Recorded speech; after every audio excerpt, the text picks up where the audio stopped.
I have 2 shotguns at my home. They're locked in the safe. There's a metal gun case. We live in an area that's wooded, somewhat secluded. And I said, Jill, if there's ever a problem, just walk out on the balcony and fire 2 blasts outside the house.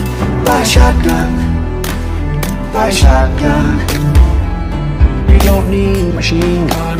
You don't need 30 rounds. Buy a shotgun. Buy a double-barrel shotgun. No, you don't need a flamethrower, and you don't need a tank, and you don't need an AR-15 to scare those thugs away. No, and I don't need a grenade launcher. I don't need an F-15. There's just one thing I need to do, and they'll stay away from me. Fire 2 blasts outside the house. Buy a shotgun. Buy a shotgun. Buy a shotgun. Jill, buy a shotgun, baby. You don't need a machine gun. You don't need a machine gun. You don't gun. need 30 rounds. Buy a shotgun.